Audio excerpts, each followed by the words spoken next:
गजपति जिला सदर महकुमा पार्लाखिमुंडी स्थित गजपति स्टाडियम ठारे 68तम राज्यस्तरीय विद्यालय समूह भलीबॉल प्रतियोगिता 2024-25 14 और 17 वर्षरू कम बयसर बालक बालिका वर्ग को नहीं शुभ उद्घाटन हो जाइछि।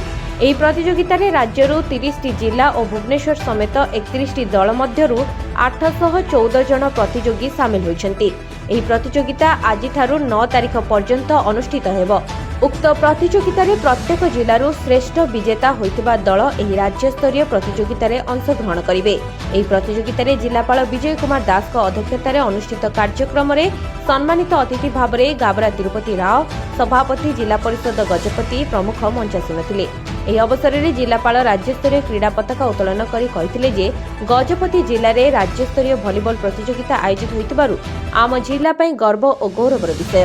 ଏହି ପ୍ରତିଯୋଗିତାରେ ଛାତ୍ରଛାତ୍ରୀମାନଙ୍କ ଭିତରେ ଥିବା ଲୁକାୟିତ କ୍ରୀଡ଼ା ପ୍ରତିଭାକୁ ବିକଶିତ କରିବା ସହିତ ପ୍ରତିଯୋଗିତାର ସମସ୍ତ କ୍ରୀଡ଼ାବିତ୍ମାନଙ୍କୁ ଉତ୍ସାହିତ କରିଥିଲେ। ପରେ ମା ପାଇଁ ଗଛଟିଏ କାର୍ଯ୍ୟକ୍ରମ ଜରିଆରେ ଷ୍ଟାଡିୟମ ପରିସରରେ ଅତିଥିମାନଙ୍କ ଦ୍ୱାରା ବୃକ୍ଷରୋପଣ କରାଯାଇଛି। शेषरे सुरेन्द्र पात्र भारप्राप्त शारीरिक शिक्षा निरीक्षक गजपति समस्तଙ୍କୁ धन्यवाद अर्पण करथिले। कार्यक्रम को रंगारंग करने निमंते आज आसंता 9 तारिख पर्यंत प्रत्येक दिन संध्यार 6 घटिका समय छात्र छात्री मानकु नहीं सांस्कृतिक कार्यक्रम अनुष्ठित हेबो। ब्यूरो रिपोर्ट प्रयास न्यूज।